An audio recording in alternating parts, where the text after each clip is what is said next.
Olá, outro encontro nosso, já estamos chegando quase no fim. Estou pensando que após esse de hoje a gente pode fazer mais um, onde eu quero fazer um resumo geral. Eu quero pontuar alguns itens que eu declarei aqui muito rapidamente, né, opiniões minhas a respeito do que seja democracia, e eu quero pautar isso um pouco melhor, com mais clareza.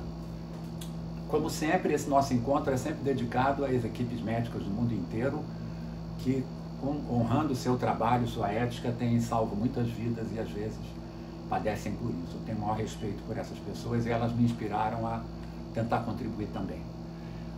O papelzinho amarelo é aquela conversa, quem for democrata ou quem quiser ouvir um pouco essa versão de democracia, bem-vindo. Essa é a minha meta. O que eu estou pensando aqui com todas essas palestras é desenvolver uma ideia de democracia que eu conheci na universidade, quando eu fiz a minha tese em educação, e transmitir essas ideias. Eu acho que, na minha opinião pessoal de cidadão, nós brasileiros estamos precisando de algumas ideias novas e essa minha tentativa de comunicar. Por isso a linguagem é muito simples, eu quero que todo mundo entenda, apesar de eu estar trabalhando material acadêmico, contemporâneo, eu diria. Eu tive contato com autores que são, digamos assim, sofisticados, mas eu tento trazer isso de uma maneira muito simples, porque me impactou de uma maneira muito direta, e eu acho que da maneira que me impactou pode impactar vocês também.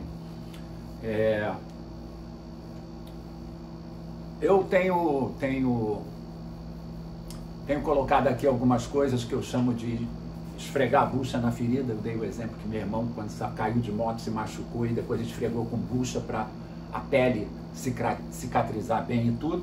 Eu tenho dito aqui, tenho feito essa metáfora que de vez em quando eu esfrego com bucha alguma coisa aqui, dói, mas é da minha vida pessoal, para dar de exemplo para vocês de uma maneira mais direta e uma coisa talvez mais franca, mais sincera.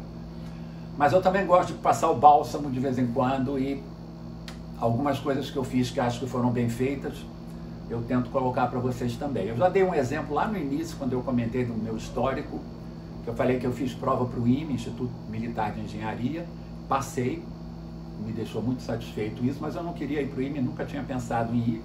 Foi um jeito de ajudar o cursinho a galgar um passo ali. Eu fiquei feliz e só contei isso aqui por quê?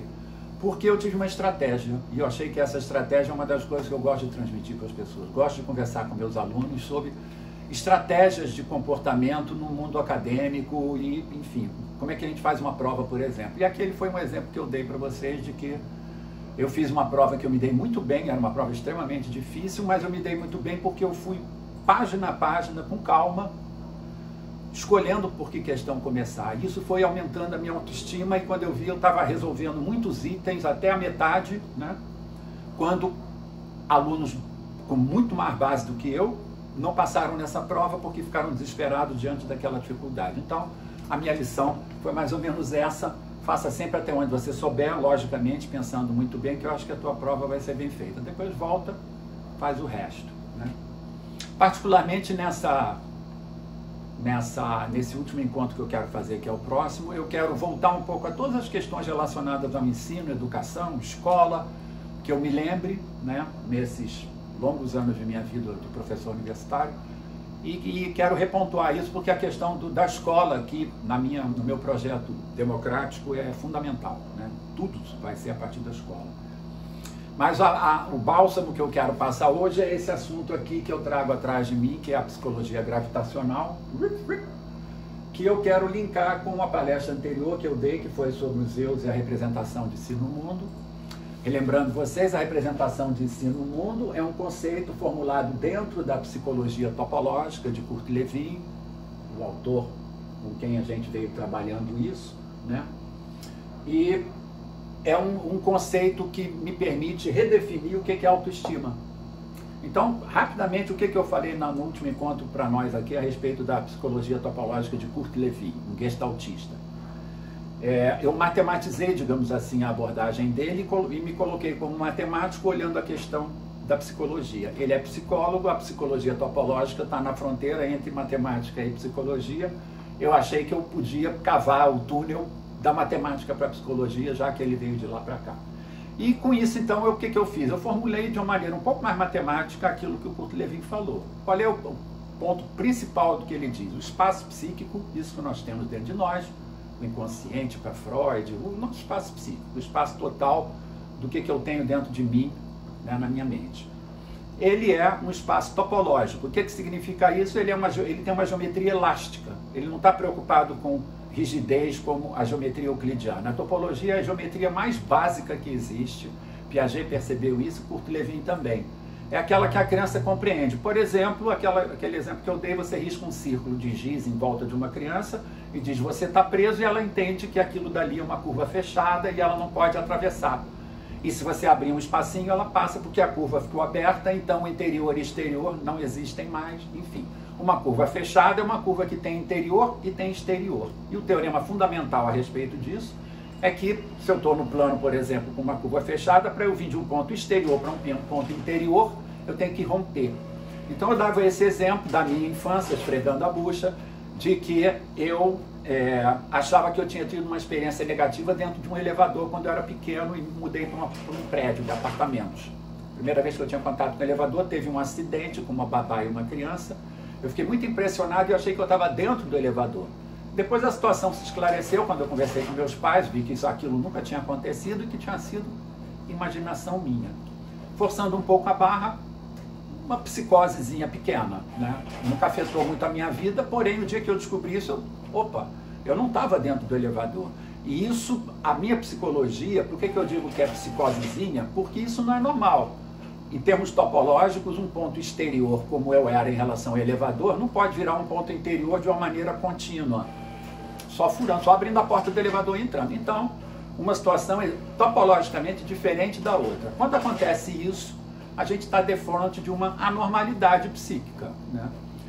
A situação física era uma, eu fora do elevador, a situação representada era eu dentro do elevador, a minha representação de si no mundo tinha guardado isso como um fato, e não era, né? Então, a representação, que é essa maneira que eu tenho de perceber o mundo e jogar para dentro, criar cópias fotográficas de tudo que está acontecendo comigo em tempo real, agora eu falando aqui com vocês, a minha representação de si no mundo está guardando toda essa experiência, né? Mas ela pode ser deformada às vezes, como foi nessa experiência minha. Eu dei um outro exemplo para contrapor a esse, uma gravura do M.C. Escher, Maurits Cornelis Escher, que é um gravurista holandês, faleceu em 1974, 73, e ele tem um quadro, uma gravura muito bonita, que é uma porção de janelas, né, varandas, uma delas estufada como se fosse uma bolha. E eu dizia aí, olha, isso é a imagem psíquica que pode ser de uma situação em que eu tenha vivido com uma pessoa que eu amei naquela varanda e agora eu estou voltando àquele lugar. Então aquele lugar tem uma relevância para mim, uma valência, como chama Lewin, diferente das outras janelas. Se tiver uma pessoa sentada do meu lado e disser, olha para aquela janela estufada, ela vai dizer, eu não estou vendo nada. E não tem. O mundo continua cartesiano, mas ali eu vivi uma cena, então isso deforma para mim, topologicamente, de uma maneira elástica. Pode ser que daqui a 20 anos mais, quando eu passar naquela rua, eu já nem lembro que eu tenha gostado de alguém ali. A bolha pode desinflar normalmente, topologicamente, ok? Então, essa abordagem da psicologia topológica, eu dei um pouco esse caráter um pouco mais matemático. Então, existe uma função matemática que é essa captura que eu faço do mundo, a percepção, né? Eu chamo de função de representação, isso é um termo que todo mundo usa, Schopenhauer já usou também, o mundo como vontade de representação, representação passa por aí. Então, representação é quando eu faço uma fotografia, por exemplo, tem a cena real e eu representei num papel.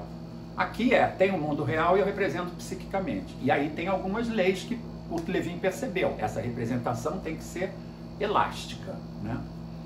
Então, ela não pode fazer isso que eu pensei, de entrar no elevador sem estar lá dentro.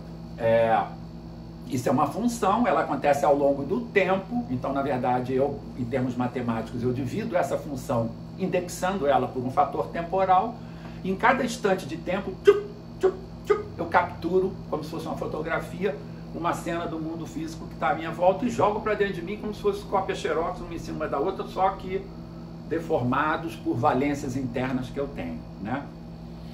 Então tá, isso foi o que eu comentei até a vez passada.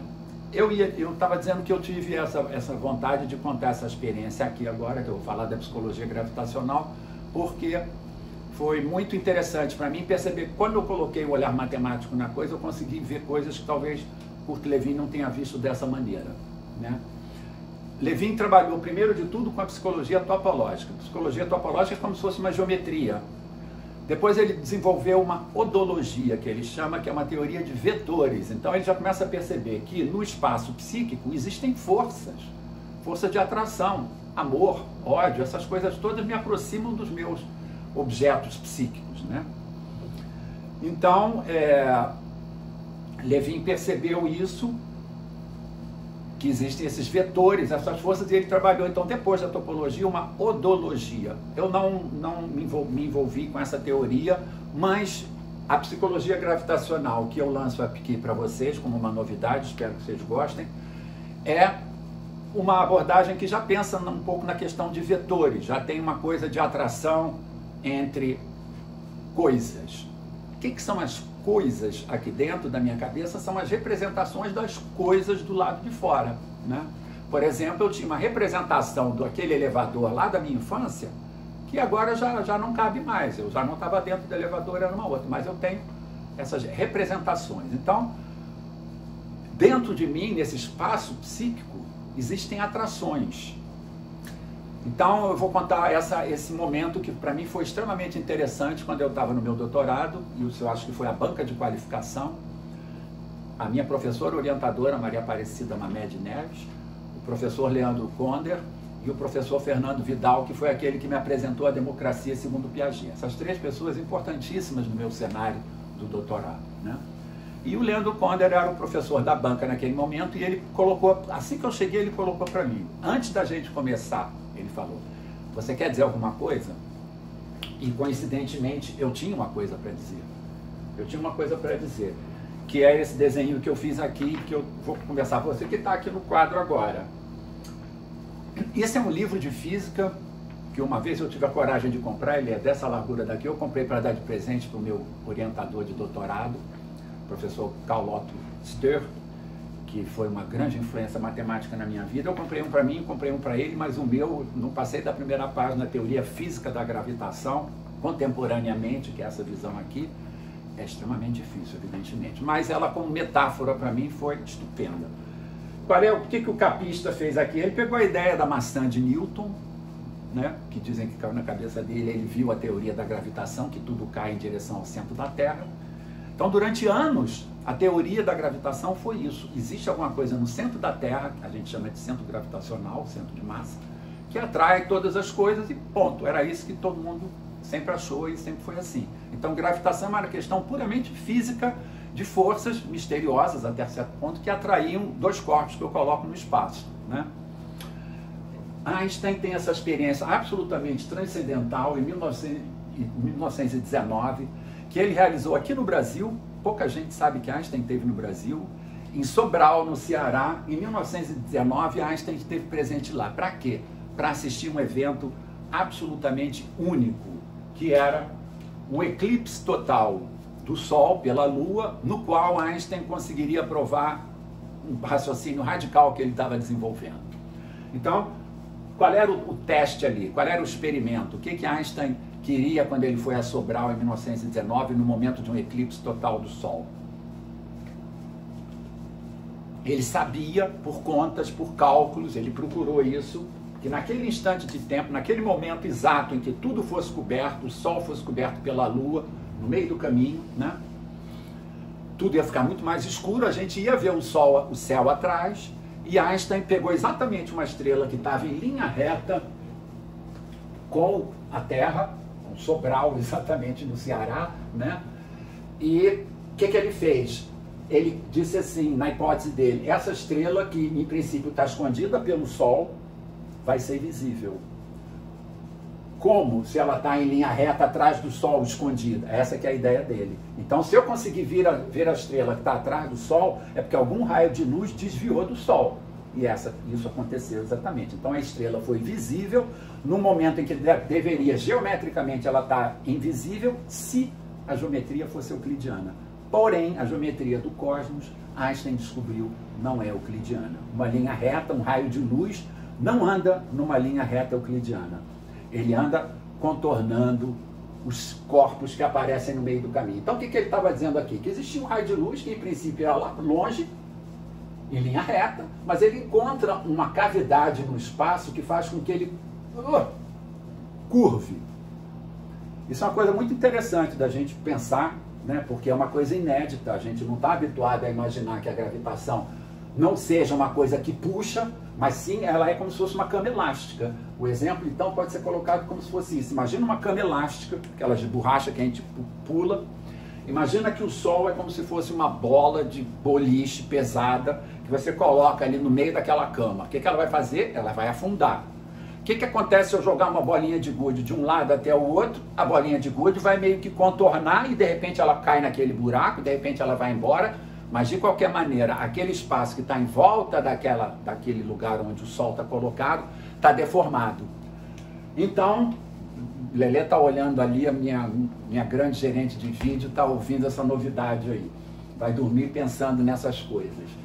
Eu fiquei impressionado com essa ideia do Einstein. Eu acho assim, talvez uma das coisas mais bonitas na teoria da relatividade de Einstein seja isso, que o espaço é curvo e que os corpos celestes empurram o espaço. É muito curioso isso, é como se fosse uma grande gele, né? Uma geleia, como é que chama aquele negócio que a gente bota? Enfim, é como se fosse uma geleia, né? Em onde eu pego uma bola e coloco no meio, ela empurra aquela geleia, o ar em volta dos corpos celestes não é uma coisa zero. O corpo celeste não entra ali e não causa efeito. Não, ele causa efeito. Só que a gente achava que o efeito que ele causava é uma força lá do centro dele puxando tudo. Agora a gente está vendo que essa bola, quando ela entra no espaço, ela cria uma deformação no espaço. O espaço é como se fosse então uma gelatina, uma coisa assim, aonde se eu soltar uma bolinha de gude, ela vai fazer um percurso curvo, contornando aquela massa dali. Ou vai cair, né? Se a gente parar de rodar em volta do Sol, a gente cai para dentro dele lá. A gente só está em volta porque tem a força centrípeta e a centrífuga se equilibram e a gente está rodando ali em volta. Pois bem, Einstein descobriu isso, que é um fato assim, absolutamente extraordinário. A partir daí, gravitação vira um fenômeno geométrico e não apenas físico, forças, essa coisa meio mágica assim. Agora é muito mais visível o que está acontecendo, né? Então eu dei um exemplo aqui. Psiquicamente, o que acontece na nossa cabecinha? O que é a representação de si no mundo? O que é essa fotografia que eu tiro da minha história de vida toda e acumulo, né? Conforme eu falei da outra vez, eu dei exemplo, botei um casalzinho aqui, em que a mulher era grandona, fortuna, e o cara era pequenininho. Ela fazia as compras e gastava o dinheirão e ele só tinha que pagar. Qual é a metáfora? Ela é a ele é o Sigismundo, como eu chamo, de brincadeira. Ela é a representação de si no mundo, ele é o si no mundo. O si no mundo é o meu ego, é a parte que o mundo todo vê. Ele é comandado pela representação de si no mundo, que é inconsciente, que está dentro da minha cabeça. Tudo isso que Freud falou é verdade. A gente funciona a maioria do tempo inconscientemente. A gente é pau-mandado de uma entidade, que eu chamo de representação de si no mundo, que é tudo que eu vivi e que me comanda silenciosamente, né? Pois bem, aí eu botei um exemplinho aqui tirado do filme da Disney, Vida de Insetos. Pedi a meu filho, mas não tive retorno se Ada é com 2 Ds ou com 1 D só, não me lembro. Mas existe a princesa Ada e o Flix, que é uma formiguinha apaixonado por ela. Os dois são formigas, né? Então eu aproveitei aquele exemplo da capa do livro de gravitação e coloquei formiguinhas andando aqui na maçã para exemplificar o que eu estou dizendo e o que eu chamo de representação de si no mundo. Então, está aqui a situação. Flick está apaixonado pela formiguinha, a princesa Ada, ele está andando na direção dela. Se ele estivesse numa esfera, o caminho era aquele que eu estou mostrando ali, é um círculo, né, que é um arco de círculo máximo ali, passando um plano que corta pelo centro da esfera, e por isso eu determino o caminho mais curto que ele pode fazer para ir até a princesa Ada. Então, uma situação sem talo, se a maçã não tem talo, se eu estou no universo que é uma esfera, aquele é o caminho que o Flick faz para chegar mais rapidamente na paixão da vida dele. Quando eu coloco uma maçã, por exemplo, acontece isso que aconteceu aqui. O talo cria aquela reentrância na maçã e agora o caminho que antes era uma linha reta, entre aspas, né, vai numa direção só, agora tem que meio que desviar e coisa assim. Mas aqui nós ainda estamos no mundo físico, ok? Eu estou mostrando que fisicamente, se a formiga quer vir daqui para cá, o melhor caminho já não é mais aquele, ele tem alterações porque aqui tem um talo. Porém, todavia, contudo, no entanto, entretanto, aqui dentro a situação é mais interessante, bem mais interessante. Então, na verdade, o que está acontecendo na cabecinha daquela formiga do Flick? Ele está no mundo físico que existe um talo, claro, ele representa aquele talo que vai deformar o caminho dele, porém, a força realmente que está atraindo ele, é claro, é o amor dele pela princesa Ada. Então, o talo que ela representa, a deformação do espaço que ela produz, é muito maior do que a deformação física do talo físico da maçã. Vocês entendem, né? A força, o tamanho da paixão é o tamanho do talo. O quanto aquele talo afunda e deforma é o tamanho da paixão que o Flick está sofrendo, no bom sentido, pela princesa Ada, ok? Então, o que eu comecei a perceber com isso? Eu adoro essa parte da teoria, até porque eu comecei a ver por essa maneira mais física, mais matemática, né? Eu tinha feito física lá para trás, na minha entrada na universidade, eu fiz 1 ano e meio de física, e astronomia também. Então, para mim foi uma coisa deliciosa voltar agora, depois do meu doutorado, que foi lá para ciências humanas e acabou sendo em educação. Na hora que eu voltei para associar autoestima com cidadania, eu tive necessidade de uma teoria psicológica que ligasse o interior ao exterior, o social e o psíquico. Parti para a teoria do Kurt Lewin e agora entrei no meu mundo com a minha contribuição pequena aqui, que eu espero que vocês achem interessante. Então,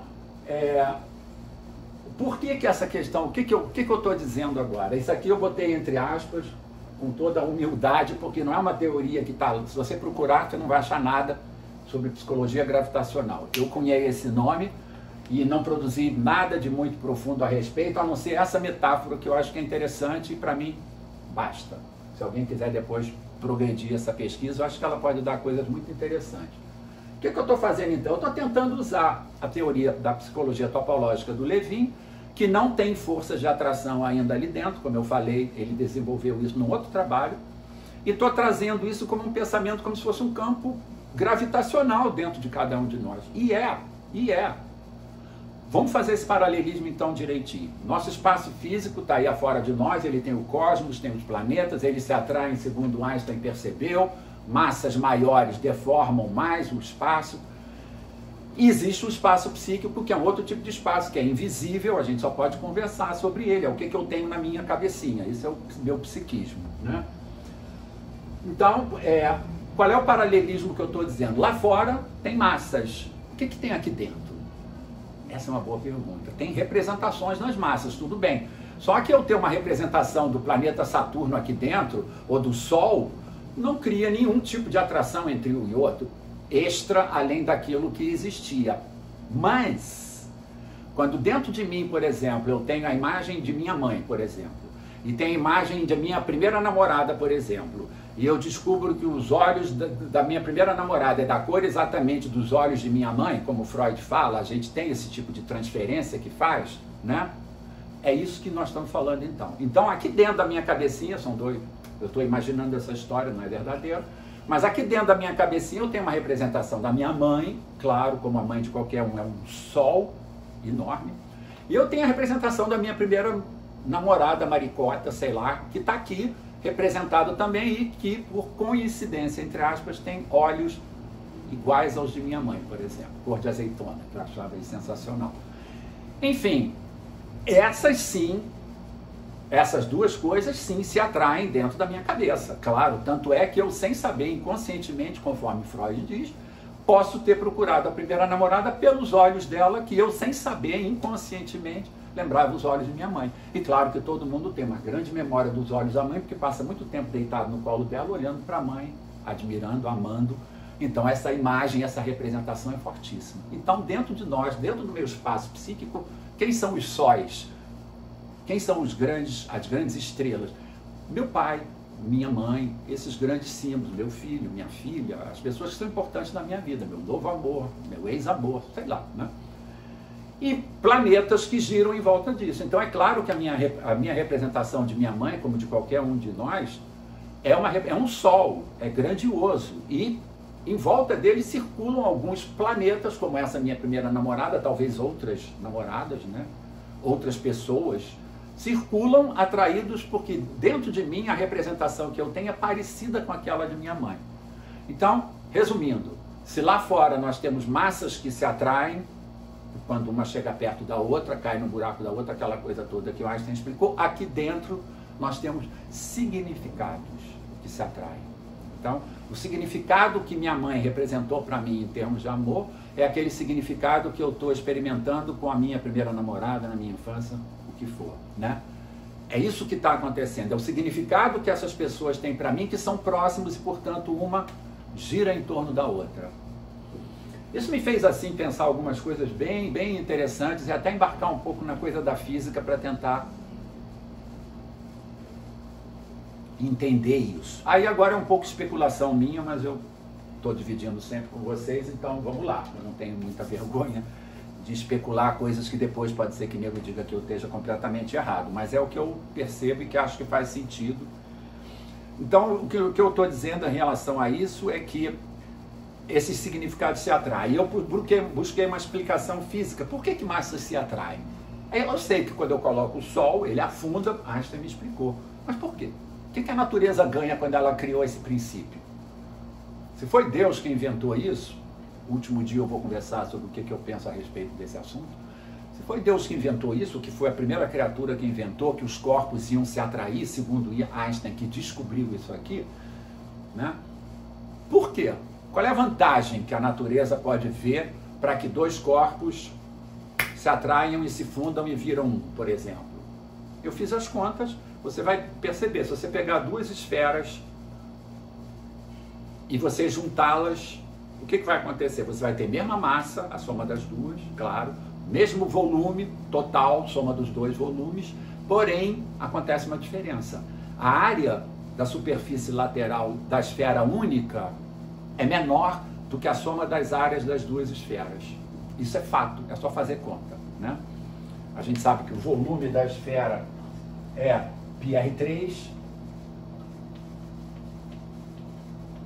a gente sabe que a superfície total é 4/3 de πr2.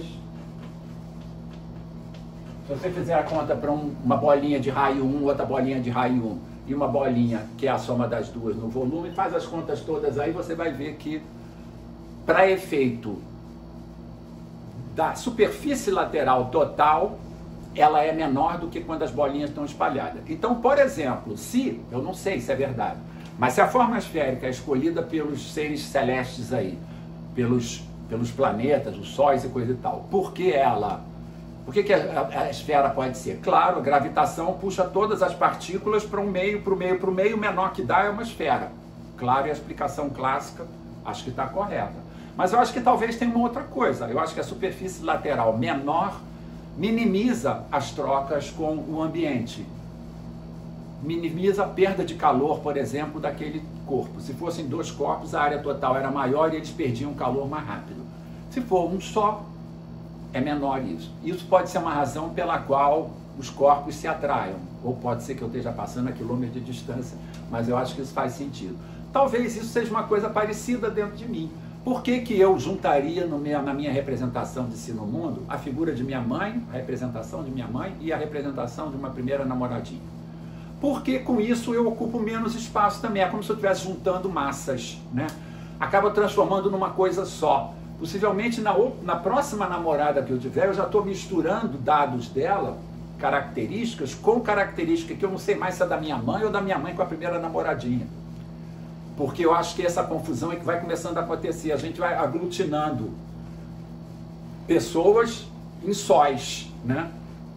Tudo que eu estou falando para a figura da mãe, claro que vale para a figura do pai, claro que vale para a figura do professor, uma quantidade de figuras que são exponenciais na minha vida, né? Figuras públicas também, às vezes, aglutinam coisas em volta. É muito fácil da gente pensar nisso em termos do que a gente está vendo no nosso país, né? As referências que a gente tem. Então isso eu acho que faz um certo sentido, e aí é disso que trata a psicologia gravitacional. Nossas representações de coisas são como massas no espaço cósmico e umas atraem as outras por semelhança, por semiótica, por parecença, por significados parecidos, se atraem e se aglutinam aqui no nosso espaço psíquico. Então isso é uma das coisas que eu quis apresentar para vocês, porque eu acho que isso é uma maneira nova da gente olhar para essa questão. Bom, vou dar um break aqui agora, porque eu acho que a gente já concluiu a parte toda psicológica que eu queria falar para vocês. Qual era a finalidade de apresentar essa teoria? Volta o filme lá para trás. Articular a ideia de autoestima com a ideia de cidadania. Então eu quis redefinir o que é autoestima, redefinir o que é cidadania, de maneira que eu tivesse paralelos entre essas ideias e pudesse articular, como a gente fala na academia, uma com a outra, né? Então eu redefini, lendo Amartya Sen, que é esse autor que eu vou comentar hoje um pouco aqui, é um indiano, escreveu sobre ética e economia, aqui o livro dele, a referência que eu estou me pautando agora. E o que ele comentou? Primeiro ele começa chamando a atenção que Adam Smith, que é considerado o pai da economia moderna, né, não era absolutamente um liberal insensível, ou uma pessoa que mereça o título que foi dado a ele, como se fosse esse cara da mão invisível, que não está nem aí para os despossuídos e coisa e tal. Isso não é absolutamente verdade, é uma crueldade até com a memória dele. Foi um grande democrata, o Adam Smith. Não só ele teve essa visibilidade da questão da mão invisível, que se o comércio é feito de uma maneira legal, legítima, correta, como eu comentei com vocês no início, eu dei exemplo de o que é uma transação de comércio que seja digna para as duas partes. Se isso tudo acontece, a mão invisível acontece. Ou seja, fica bom para todo mundo. Quanto mais pessoas estiverem no comércio e no mundo negociando suas coisas, melhor para todo mundo. Agora, se uns começam a roubar, enfim, caixador, aí dança tudo, né? Então não pode botar a culpa nele.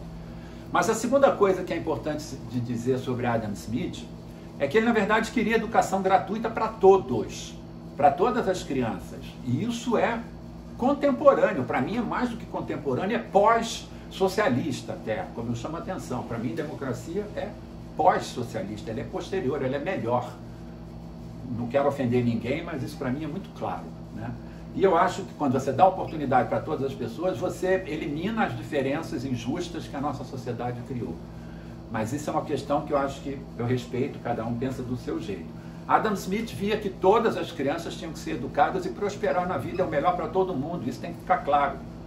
Os comerciante egoísta, ou dono de empresa egoísta, ou bancário, banqueiro egoísta, não está entendendo que aquele dinheiro que ele está guardando embaixo do colchão, se tivesse na sociedade, estava produzindo benefício para todo mundo. Esse é que é o ponto importante. A democracia não existe para favorecer quem estava desprivilegiado. Ela está aqui para botar todo mundo com a mesma oportunidade. Agora, ela vai tentar resolver os desprivilegiados primeiro, claro. Então, Amartya Sen começa chamando a atenção sobre esse Adam Smith. E Adam Smith, em vez de chamar a questão de autoestima, esse conceito, ele vem pela sociologia, ele tem outra abordagem, ele chama de autointeresse. Eu achei muito bom esse termo, achei legal, acho que o termo autoestima estava um pouco desgastado, depois eu volto porque que eu usei ele. Mas enfim, autointeresse é um termo muito interessante, e ele quis chamar a atenção de que é um interesse que cada cidadão ou cidadã tem de promover o seu bem-estar pelo seu trabalho, né, e dos seus parentes, amigos, e claro que é justo para todo mundo, mas de uma maneira um pouco mais espraiada, mais afastada de si, menos egoísta do que aquilo que eu quero só acumular para mim, né? Então o autointeresse tem um gesto de progresso para quem está à volta de mim, não só para mim, não é uma coisa assim. Então eu achei que era um ponto interesse usar, um pouco interessante usar esse termo autointeresse. Então eu redefini no âmbito da minha tese o que seria cidadania. Cidadania, então, para mim é o interesse da sociedade no indivíduo.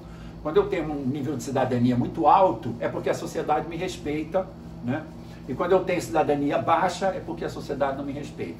Não vou dizer quem é a sociedade, é o conjunto de coisas todas, governo, outras pessoas, tem uma quantidade de coisas que atuam, né, na minha cidadania, se ela é mais ou menos reconhecida.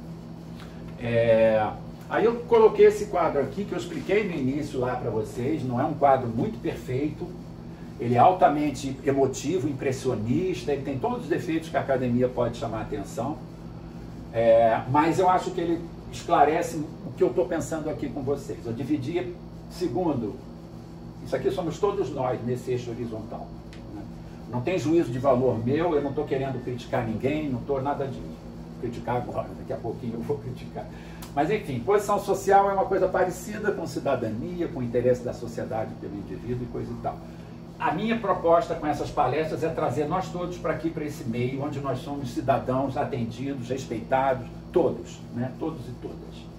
O que está acontecendo atualmente? Nós temos não cidadãos, pessoas que não têm seus direitos respeitados, seus direitos são ignorados, e nós temos uma coisa muito pior do que isso ainda, que são as pessoas que eu estou chamando aqui de aviltados. São pessoas que não apenas não têm os direitos, como elas são ofendidas quando elas tentam brigar por seus direitos. A gente vê isso em delegacia de polícia, com mulher que é violentada, a gente vê isso em todo lugar, a gente viu esse exemplo na televisão, aqui, esse caso repugnante da moça que foi violentada e, na verdade, os advogados estão em cima dela com um machismo horrível, desrespeitando ela, e para mim, nesse momento, ela está, infelizmente, ocupando esse lugar daqui. Ela está sendo ofendida e sem defesa em relação a essa ofensa, né? Mas, enfim, não quero extrapolar muito essa questão aqui, moral e tal, apesar de ser difícil, eu estou falando de moral aqui o tempo inteiro. E eu chamei esse grupo daqui dos privilegiados e egoístas, espero que ninguém fique ofendido, mas para mim quem tem um tanto a mais de dinheiro tem um determinado compromisso, e é isso que eu estou querendo chamar a atenção. Aqui dentro não significa que todo mundo é do mal, nem, não é isso. Agora eu fiz da última vez uma ruptura aqui, que eu digo, olha, daqui para lá, eu acho que não precisa nem querer me ouvir, porque não vai querer me ouvir, não vai me entender. Se eu estou querendo chamar a atenção dos valores democráticos, quem é uma pessoa privilegiada, quem tem foro privilegiado, que eu chamo de usurpadores, pessoas que são corruptas e coisa e tal, estão além, não me interessam, não tenho esperança nenhuma de convencer uma pessoa dessa a tentar vir ingressar ao grupo dos cidadãos brasileiros e brasileiras. Fiquem onde estão, que Deus cuide da sua consciência. Aliás, eu comentei aqui que a palavra consciência vai ser importante também, acho que talvez na próxima vez eu ainda fale um pouco mais sobre isso, porque vocês têm algumas palavras aqui importantes que eu estou chamando a atenção, né? Essa linha aqui dos aquarianos é esse pensamento que eu estou tentando desenvolver aqui com vocês, é o pensamento de tentar fazer com que a gente consiga ingressar no mundo aquariano. A era de Aquário deve chegar em 2150, tem uns que acham que a partir de agora a gente já entrou, enfim, mas para mim, já estou entrando hoje, já estou aqui há algum tempo na era de Aquários. O que é a era de Aquários? É a era que a gente quer viver bem, né? Onde você não é violento, onde você respeita o outro, enfim, violento que eu digo é violento socialmente. Claro que como pessoa, cada um de nós vai ser mais ou menos violento. Mas você não é violento contra a sociedade, você não é um usurpador, você não é um corrupto, você não é um ladrão, você não está roubando dinheiro dos moradores de rua, nem da creche das crianças, enfim, isso é que nós queremos, né? Então esse é o mundo aquariano para mim, onde todo mundo tem oportunidade, um mundo super democrático, digamos assim. Então isso é que eu estou comentando aqui com vocês. Então, é aqui que a gente quer chegar. Por que eu digo aqui? Que, olha, em princípio, cada um de nós é um pontinho nessa linha daqui, crescente por dinheiro, a posição social cresce com o dinheiro, a gente sabe disso. Porém, às vezes a gente tem um input que leva a gente a ser isso que eu estou chamando de um aquariano. Que input é esse? Quando a pessoa realiza uma empatia. Então, para mim, essa definição é minha, não é uma definição adotada por todo mundo, mas dentro desse meu pensamento, que eu estou passando para vocês, aquariano eu chamo uma dessas pessoas que realizam uma empatia, alguém que faz uma contribuição, por exemplo, para uma entidade, né? Por exemplo, eu botei no primeiro dia uma flechinha aqui com o meu nome, para dizer que, olha, eu sou colaborador do Médicos Sem Fronteira, então, para mim, eu sou um aquariano, como todos os colaboradores de qualquer entidade no mundo, do Unicef, de qualquer creche, qualquer lugar que a pessoa contribui, escola, ou o que for, quando ela contribui com o dinheiro espontâneo dela, no meu entender, ela está se transformando numa pessoa aquariana naquele momento. É isso aqui que é a imagem que eu faço da vida, né? Agora, para as pessoas que estão do lado de cá, essas que eu chamo de privilegiado, a questão é um pouco mais delicada. Por quê? Claro que eu coloquei até uma flechinha no primeiro dia aqui, que eu puxava daqui para cá, para mostrar que as pessoas que têm dinheiro podem ser aquarianos e cidadãos stricto sensu como todo mundo.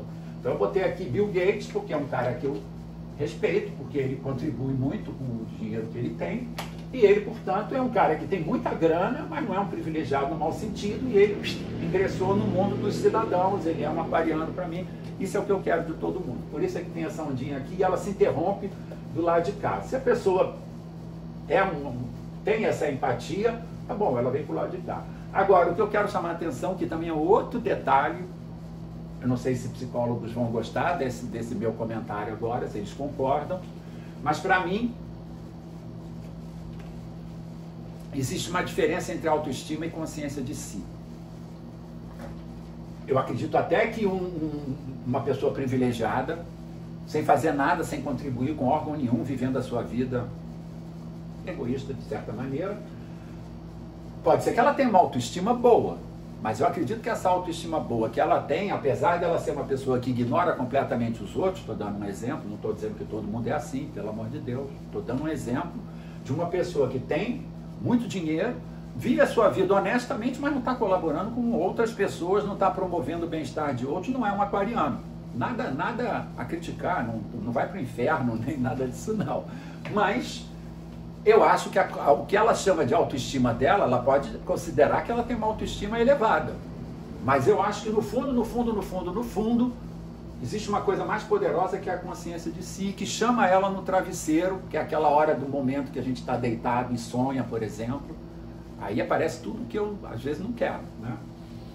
Eu acho que a autoestima é como os eus de Gurdjieff. Eu comentei aqui a teoria do Gurdjieff, George Ivanovich Gurdjieff, já falei dele aqui.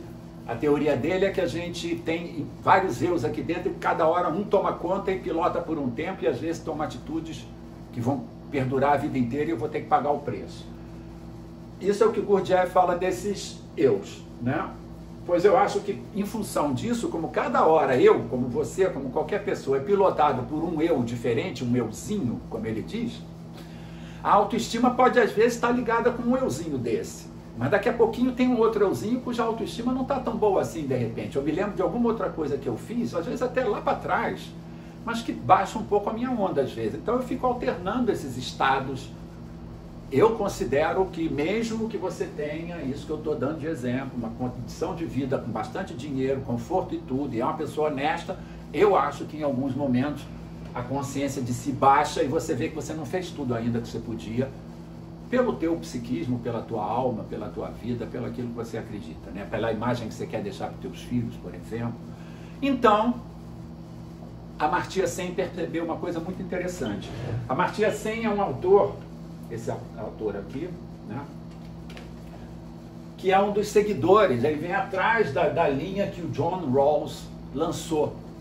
Então eu cheguei até a leitura do livro dele a partir de John Rawls e todos aqueles autores que eu mostrei aqui, que pontificam que deve haver entre o bem primário dos indivíduos, deve incluir direito à escola, educação, creche, tudo isso eu defendi com alguns autores que eu chamo de pós-rawlsianos, e a partir daqueles autores eu cheguei em Amartya Sen, que também então é um pós-rawlsiano. Também acredita nesse formato de democracia que John Rawls definiu, né? E ele diz uma coisa que para mim foi essa marca, eu não tenho nem muita profundidade sobre o que eu vou falar para vocês agora, em termos de empatia e comprometimento. É pura e simplesmente isso que a Amartya Sen percebeu. Ele é um economista, eu não estou falando de um místico, eu não estou falando de um psicólogo, de alguém alternativo, eu estou falando de um acadêmico premiado, Amartya Sen, um economista, um homem prático, pragmático, e que dá esse entendimento de que a autoestima do indivíduo vai até certo ponto, mas ela só pode ir além se ele começa a praticar uma dose extra de uma coisa que se chama empatia ou de uma coisa que se chama comprometimento com as outras pessoas. Então, para o Amartya Sen, você pode ser tudo isso que eu falei com esse exemplo, uma pessoa com posse, honesta, com uma vida satisfatória, porém, no fundo daquela riqueza, eu acredito que ela tenha consciência de si, de que ela não fez tudo o que ela podia. Se ela socializar aquele lucro dela, aquele capital, se ela tiver empatia, se ela tiver comprometimento, ela vai dormir muito melhor. A consciência de si, então, puxa ela lá para cima e vai ser um aquariano com dinheiro. Alguém que olha para a sociedade e passa isso tudo. Seria fundamental, né, pessoal? Eu li o Harari do Sapiens, eu já falei deles aqui para vocês, e o dado que ele passa para a gente, de que os 60 maiores bilionários do mundo têm uma riqueza correspondente à metade da riqueza do planeta, é cruel, é cruel.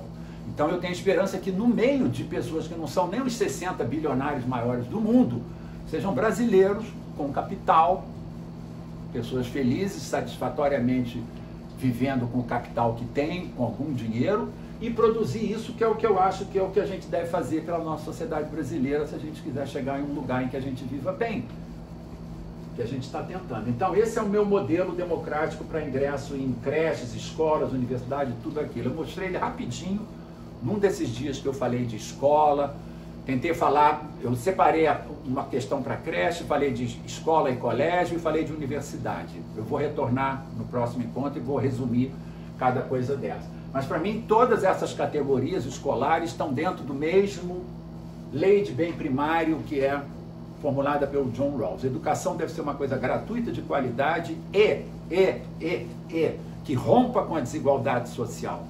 Então, por isso é que o meu modelo é essa piramidezinha daqui, a famosa pirâmide da estratificação social, como a gente entende. Quem é pobre está aqui embaixo, existem muitos, quem é rico está lá em cima, existem poucos, é assim que a coisa é. A única coisa que eu estou fazendo é esse corte aqui. Isso é que é, isso aqui para mim é praticamente a logomarca de tudo isso que eu estou conversando aqui com vocês. É a fórmula que pode atender aquilo dali. Então, qual é o resumo da ópera? Um capitalista com consciência de si, uma pessoa progressista verdadeiramente, não só progressista de ficar mandando memes e mensagens pela internet, coisa assim, isso mais progressista de ação, progressista uma pessoa que quer transformar a sociedade, não infiltrando também seus quadros políticos dentro da estrutura horrível que a gente tem, né, governamental, nada disso. O que eu chamo de progressista é uma pessoa que tem dinheiro e se interessa para... Não é que eu chamo de progressista, pelo menos eu entendo assim. É uma pessoa que se interessa por melhorar a sociedade, destruir as desigualdades e as incongruências que a gente tem, as perseguições com grupos, tudo isso, né? Já conversei com vocês que a escola para mim é completamente democrática, com todos os gêneros, religiões, todas as escolhas que qualquer criança puder fazer, todas elas no mesmo lugar. Com questões físicas ou psicológicas, não importa. O melhor lugar da criança é na escola, para todas, e não para algumas. E na mesma escola. Rico, pobre, tudo junto. É isso que eu tentei com essa pirâmide. Agora, é claro que precisa de alguém bancar isso. É nessa hora que entra o progressista com dinheiro. É nessas pessoas que eu estou apostando que podem fazer uma mudança social. Essa pirâmide vai ser respeitada pelo governo? Duvido, Deodó. Duvido, Deodó, até que a gente monte um governo democrático, a menos que a população se transforme em democratas. Eu não vejo isso, a democracia, como uma questão de escolha política. Senão a gente está há 500 anos de atraso, a gente não vai chegar lá nunca, né? Os Estados Unidos está atrasado. Eles têm uma lei de igualdade para todos e eles massacram negros até hoje, todo mundo sabe disso. Pode mudar, mas por enquanto não é democracia coisa nenhuma. Também eu trouxe uma autora aqui, Judith Sklar, para dizer isso que eu estou dizendo, não é meu. Agora, o que eu coloquei aqui? Classe socioeconômica e precisa de alguém bancar. Então tem que ter um capitalista que abre uma creche, ou abre uma escola, ou um colégio, ou uma universidade. Ele sabe que ele vai ter que bancar a parte principal, mas ele vai abrir um número de vagas proporcional, de maneira que a conta feche. Ele tem que ver, bom, com o dinheiro que eu tenho aqui, quantas pessoas que não pagam nada eu posso atender? Quantas que paguem um pouquinho? Quantas que paguem mais? Quantos que vão pagar, inclusive, pelos outros? Eu tenho que ter amigos com dinheiro também, que de repente vão botar filho e pagar a matrícula do filho de uma outra criança que não pode. Então essa equação toda eu deixo para o capitalista progressista aí, para ele tentar resolver. Não posso resolver tudo. A única coisa que eu sei, pela geometria do Tales de Mileto, é que isso aqui é justo. É justo. Se 400 crianças pobres se inscrevem, a minha escola só tem vaga para 100, um quarto delas, a mesma fórmula tem que valer para todos, para que cada criança esteja competindo num nível de igualdade com aquela classe dela. Um garoto que vem de uma escola rica não pode competir com uma criança que vem de uma escola pobre. Então, garotos que vêm de escola rica, classe A, esses vão competir entre eles. E se aqui tiver 10 vagas e 100 candidatos, desculpa, se aqui tiver 100 candidatos, a fórmula tem que ser a mesma daqui. Se aqui é de 1 para 4, ali tendo 100 candidatos é vaga para 25 só. E eles vão competir entre eles. Acho isso muito matemático, acho isso aqui muito correto, isso aqui me parece muito lógico e não me parece inferior, na verdade me parece superior à classe pela cor da pele. Eu acho que não tem muito fundamento. Eu reconheço, todo brasileiro tem que reconhecer que os negros foram injustiçados a vida inteira aqui, até hoje são. Eu reconheço isso. Porém, o que eu estou dizendo em relação a cotas pela cor da pele? Ela é injusta em relação a um conjunto enorme de brasileiros e brasileirinhas que são brancos e pobres. Isso aqui não é mentira. Pode ser que no Rio de Janeiro a gente ache que tem pouco. No Ceará, no interior da Paraíba, no sertão, tem gente branca de monte, pobre. Em Santa Catarina, a população é praticamente toda branca e pobre. No interior rural, é pobre. Então não é justo que uma criança branca, pobre, perca uma vaga porque tem uma outra criança que tem a cor de pele mais escura, mesmo que a gente queira corrigir o problema dessa criança, que foi injustiçada, com certeza. Mas para mim esse modelo daqui é muito mais honesto, muito mais correto. Eu não estou olhando para o passado, eu não estou colorindo aquela criança de cor nenhuma. Eu só estou dizendo para ela, se ela frequentou uma escola do nível da classe D, ela vai ter que concorrer em qualquer lugar com crianças que vêm da mesma base que ela. Isso para mim é justo, tá bom? Não tenho nada contra raça nenhuma, cor de pele nenhuma. Eu só acho que o critério é equivocado porque o brasileiro tem todas as cores. Tem todas as cores. Pobres de todas as cores. De todas as cores, né? Infelizes e prejudicados e perseguidos e vilipendiados de todas as cores. Então, isso eu quero deixar assim bem claro. O que mais que eu acho que eu ainda tenho para falar? Eu acho que quase nada. Eu tenho que dar uma aula de matemática daqui a pouquinho, de geometria. Mas eu acho que eu não deixei muita coisa ainda faltando aqui, não. Então, eu vou completar dizendo o seguinte. Da próxima vez eu vou fazer esse apanhado geral. Vou ponto a ponto recapitular quais são as minhas ideias, como se fosse assim, um manifestozinho. Acredito que a creche deve ser gratuita, de alta qualidade, sei lá, blá, blá, blá. E para fechar essa coisa toda.